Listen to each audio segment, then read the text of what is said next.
Hello everyone, welcome back to my channel. आज की class में हम करेंगे class 10th English chapter number 7 glimpses of India का part 1 that is a baker from Goa. देखिए, writer का नाम क्या है, जैसा कि आप देख पा रहे हैं। राइटर ऑथर का नाम है लूशियो रोड्रिग्यूस। ओके, तो स्टार्ट करते हैं। बेसिकली चैप्टर है किस बारे में। This is a pen portrait of a traditional Goan baker who still has an important place in his society. ठीक है, पेन पोर्ट्रेट आप समझते हैं, पेन से लिखा गया है ये। ठीक है, किसके बारे में? एक ट्रेडिशनल गोवन विलेज के बारे में, विलेज के बेकर के बारे में, जिसकी अभी भी सोसाइटी में क्या है, एक बहुत इंपॉर्टेंट प्लेस है। ओके, तो यहाँ क्या कहा जा रहा है, मैं थोड़ा सा जूम कर लेती हूँ कि our elders are often heard reminiscing nostalgically about good those good old Portuguese days, the Portuguese and their famous loaves of bread. देखो, रेमिनेंसिंग नॉस्टैल्जिकली का यहाँ मीनिंग दे रखा है thinking fondly of the past. तो यहाँ पर ऑथर क्या कह रहे हैं कि मेरे जो एल्डर्स हैं ना, मैंने उनको अक्सर सुना है किसके बारे में, याद करते हुए। ठीक है, गुड ओल्ड पोर्टुगीज डेज। देखिए, अब पोर्तुगीज का यहाँ पर जिक्र क्यों किया गया है, गोवा के साथ क्यों अटैच किया गया है, क्योंकि इसकी बहुत ही बड़ी हिस्ट्री है। अगर आप चेक करेंगे तो आप ये पाएंगे कि गोवा के ऊपर अराउंड 450 ईयर्स तक पोर्तुगीज ने रूल किया है।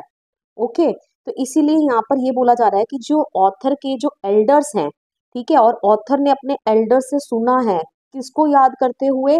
उन पुराने ओल्ड पोर्तुगीज डेज को याद करते हुए, Portuguese and their famous loaves of bread. ठीक है, बड़ा सा लॉव आप समझते हैं ना, जिस बड़े से लॉव को बेक किया जाता है एंड उस लॉव में से बहुत सारे पीसेस स्लाइसेस को काटा जाता है ब्रेड के, उसको बोला गया लॉव्स ऑफ ब्रेड। ठीक है, those eaters of loaves might have vanished but the makers are still there. Okay, वो जो खाने वाले हैं loaves eaters, ठीक है, वो हो सकते हैं वो चले गए हैं, गायब हो गए, क्योंकि आपको पता है टाइम के साथ कोई भी चीज जो परमानेंट नहीं है। ठीक है, लोग जो हैं वो चले गए होंगे क्योंकि वो मर चुके होंगे, but the makers are still there, लेकिन मेकर्स जो हैं वो अभी भी वहां पर हैं। We still have amongst us mixers the moulders and those who bake the loaves. Okay, तो ऑथर का ये कहना है कि हमारे बीच में आज भी कौन कौन है? मिक्सर्स, ठीक है, जो मिक्स करते हैं बैटर को, मोल्डर्स जो अलग अलग शेप्स देते हैं, and those who bake the loaves. Those age old time tested furnaces still exist. ठीक है, तो वो जो एज ओल्ड टाइम फर्नेसेस हैं वो आज भी क्या करती हैं? एग्जिस्ट करती हैं। ओके, अब the fire in the furnaces has not been extinguished. ठीक है, दो जो भट्टी भट्टी फर्नेसेस किसको बोला गया? देखिए, आजकल हमारे पास ब्रेड को बेक करने के लिए क्या है, हमारे पास माइक्रोवेव्स है। ठीक है, but in the old times ऐसा नहीं होता था। ठीक है, तो वो फर्नेसेस मतलब भट्टियों में वहां पर बेक किया जाता था। तो वो यही बोला जा रहा है कि the fire in the furnaces has not been extinguished. Okay, the third and jingle okay the third and jingle of The third and jingle of the traditional baker's bamboo hurdling, heralding his arrival in the morning can still be heard in some places. ठीक है, heralding का meaning देखिए लिखा हुआ है यहाँ पे announcing। तो पोएट यहाँ पर क्या बोल रहा है? थर्ड एंड जिंगल मतलब थर्ड, जैसे हम किसी डंडे को पटकते हैं ना जमीन पर, तो जो आवाज आती है उसको बोला गया एंड जिंगलिंग साउंड। ठीक है, हो सकता है कुछ वहाँ वाइब्रेशन प्रोड्यूस करने के लिए कुछ जिंगलिंग जैसे झूमर टाइप कुछ लगा हो उसके डंडे पर। ठीक है, तो वो जो जब मारता है ना उस बैम्बू को, कहाँ पर? जमीन पर, तो जो आवाज आती है तो वही अनाउंस कर देती है उसके अराइवल को इन द मॉर्निंग। लेकिन ऑथर कह रहा है उसके उस थर्ड एंड जिंगल साउंड से हमें पता चल जाता है कि जो बेकर है वो आ गया है। Okay, may be the father is not alive but the son still carries on his family profession. हो सकता है मे बी फादर जो क्या कर रहे थे, जो उस बिजनेस को चला रहे थे, वो आज जिंदा नहीं है, बट उनका जो बेटा है आगे उस काम को बढ़ा रहा है। Okay, these bakers even today known as pader in Goa. ठीक है, तो आपको कौन कौन सी चीजें याद रखनी है वो मैं आपको बता दूंगी। ये आपको याद रखना है यहाँ पे कि इन बेकर्स को गोवा में पैडर कहा जाता है। ओके, अब यहाँ पर जो ऑथर है वो उनके चाइल्डहुड दिनों की बात कर रहे हैं। ठीक है, उनके बचपन के दिनों की बात कर रहे हैं गोवा में, और वो क्या बताते हैं? The baker use to be their friend companion and guide. ठीक है, वो बेकर को अपना फ्रेंड कंपेनियन एंड गाइड बता रहे हैं। बेकर 2 दिन आता था। ठीक है, 2 बारी आता था एक दिन में। ठीक है, एटलीस्ट ट्वाइस अ डे। ठीक है, once when he set out in the morning, एक बारी सुबह के वक्त जब वो सेलिंग राउंड पे निकलता है, then again when he returned after emptying his huge basket. Okay, and जब सेकंड राउंड पे जब वो वापस आता है अपनी बड़ी सी बास्केट जो लोफ से भरी होती थी उसको खाली करके। Okay, the jingling third of the bamboo woke us up from sleep, मतलब कि जो उसके डंडे की आवाज थी ना, जिंगलिंग साउंड, उसी से वो सुबह जो ऑथर हैं वो जगते थे। ओके, एंड जैसे ही वो जगते थे वो भाग जाते थे to meet and greet him. किसको, यहाँ पर हिम कौन है, पैडर को, ठीक है, पैडर मतलब baker. Okay, why was it so, वो एक क्वेश्चन पूछ रहे हैं कि ऐसा क्यों था। Was it for the love of loaf, क्या ये लोफ के लिए था, नॉट एट ऑल। ओके, वो उन्होंने खुद ही जवाब दिया नहीं, लोफ के लिए नहीं था। The loaves were bought by some पैस्किन और बेस्टिन the maid servants of the house. देखिए अभी जो पैस्किन और बेस्टिन जो कौन है, ये मेड सर्वेंट है घर की, ठीक है, ये ही जाकर लोव्स को क्या करते थे, खरीदते थे। Okay, what we long for were those bread bangles which we chose carefully, ठीक है, लेकिन हम किस चीज के बारे में, लॉन्ग मतलब विलिंग, हम किस चीज की डिजायर रखते थे, हम क्या चीज लें, ब्रेड बैंगल्स, ठीक है, जो बैंगल्स की शेप में ब्रेड हो उसको बोला गया यहाँ पे, जो हम बड़े ध्यान से केयरफुली क्या किया करते थे, चोज, ठीक है, मतलब कि उसको चूज किया करते थे।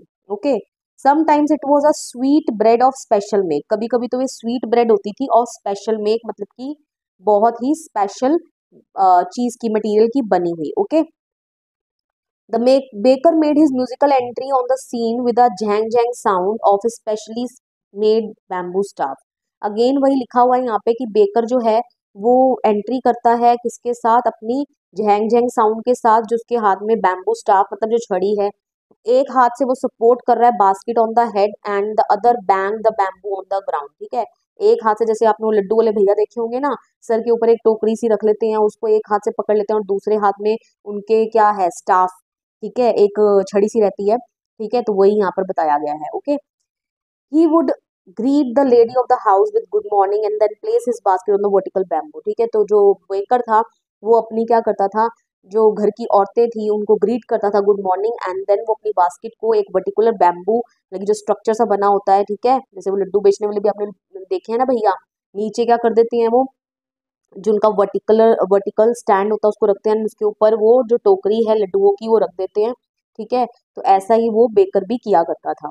Okay, and we kids would be pushed aside by mild rebuke and loaves would be delivered to the servant. हमें बच्चों को जो है डांट लगाकर साइड कर दिया जाता था, और जो लोव्स हैं वो सर्वेंट को डिलीवर कर दिए जाते थे, ठीक है, लेकिन यहाँ पर ऑथर क्या बोल रहे हैं कि हम फिर भी हार मानने वाले नहीं थे, हम साथ में साथ में किसी भी बेंच के ऊपर, ठीक है, एंड पैरापेट, पैरापेट मतलब वही वॉल होती है, ठीक है, उसके ऊपर चढ़ जाते थे और झांकते रहते थे बास्केट के अंदर, ठीक है, एंड पोएट क्या, ऑथर क्या बोलते हैं कि उनको आज भी वो typical fragrance of those loaves आज भी याद है। Okay, loaves for the elders, बड़ों के लिए लोव्स होते थे, and bangles for the children.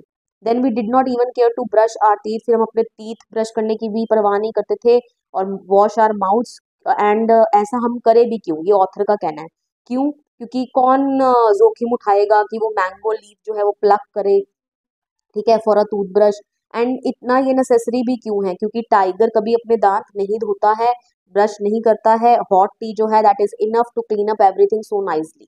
Okay, as per the author. All right, तो यहाँ तक हमने कर लिया, चलिए आगे बढ़ते हैं। Marriage gifts are meaningless without the sweet bread known as bol. Marriage gifts जो है मीनिंगलेस है बिना एक स्वीट ब्रेड के, ठीक है, जिसका क्या नाम है, bol.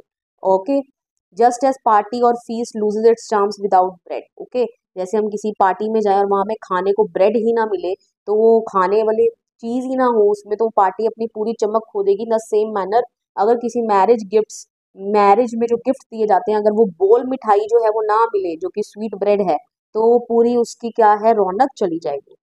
Okay, not enough can be said to show how important a baker can for the village, ठीक है, कुछ कहा ही नहीं जा सकता कि बेकर कितना ज्यादा इंपॉर्टेंट है। Lady of the house must prepare sandwiches on the equation of a daughter's engagement, ठीक है, जो घर की लेडी है वो अपनी डॉटर के एंगेजमेंट पे सैंडविचेस बनाएगी ही बनाएगी।